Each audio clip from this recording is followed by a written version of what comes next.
Welcome back now. Border Patrol officers along our southern border are already preparing for an influx of migrants as a Trump-era policy called Title 42 is set to be lifted in May. And our own Jaeson Jones is embedded with the Texas DPS. He has some exclusive video from the border from last night. Jaeson, you're in Roma, Texas, a spot that I know pretty well. I've been there and seen some of the smugglers firsthand, and they call that spot Smuggler's Paradise because of the ease of entry. It's hard to imagine it getting even worse now in the coming weeks, but it looks like it will be.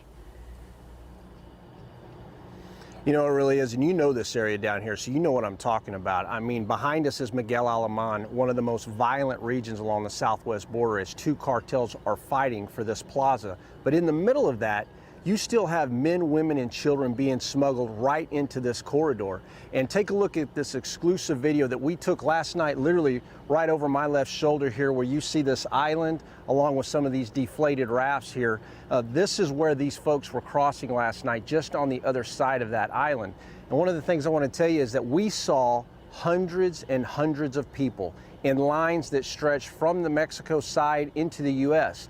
Now, one of the things that was interesting about this is that these folks did not have to cross via raft like normal. The water levels, and the reason we came down here so you can see it, they're much lower than normal. So I saw a lot of fathers and mothers carrying small children over their shoulders as they were crossing this river last night.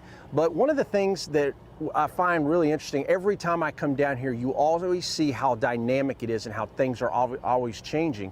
We saw mostly Cubans, Nicaraguans, and Venezuelans that crossed last night. When we talked to them, just to cross right here, they had those cartel wristbands on that we've shown you extensively, which is human trafficking. They charged $3,000 just to cross this river.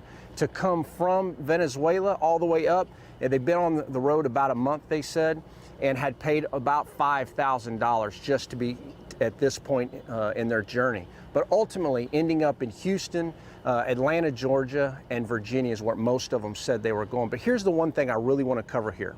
You may see those folks at one location, but what Cartel de Golfo does very well is they pull in the resources of law enforcement, then upriver and downriver, that's when they smuggle illicit drugs like deadly fentanyl, methamphetamine. It's all a coordinated operation. But one of the things that when you're on the ground, you can really only see it at one level. Tonight we'll be with the elite members of the men and women of the Texas Department of Public Safety's Aircraft Division, and we're going to show it to you from the sky so you can see the 3D version of it and how they surge these people into the U.S. almost simultaneously. And the last thing I want to say here real quick is that if you're sitting in New York or Philadelphia and you think, man, I'm sure glad I'm not on the border, that this doesn't impact me, I want you to really think about this.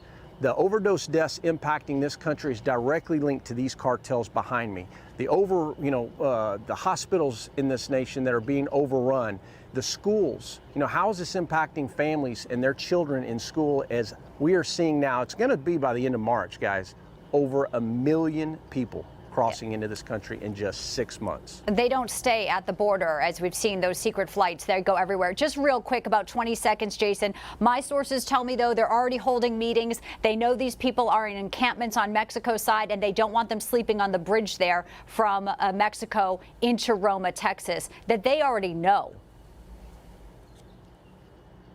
You're absolutely right. We were told last night that there are 11,000 people just in Reynosa alone, and so they're going to be pushing them over here to Miguel Alemán. One of the concerns they have about this port of entry is they're going to see such an influx of people that they're going to be staging on this port of entry. So the local communities on both sides of the river are doing everything they can to try to organize this just surge of people that are coming. Been coming down here a long time. I've not seen it like this before, and I've definitely not seen the demographics of people that are coming from so many countries around the world. That speaks volumes, and we don't know who they are, and they get screened for 45 minutes and get sent into our country. Jaeson Jones, live in Roma. Appreciate it. Thanks for that report. Hey, I'm Rob Finnerty. Thanks for watching. If you enjoyed this video, please join the conversation in the comments below. Don't forget to subscribe, too. Hit the bell icon to be alerted to breaking news. And remember, there's a whole lot more on Newsmax TV, America's fastest growing cable news network. Newsmax TV, we're real news for real people.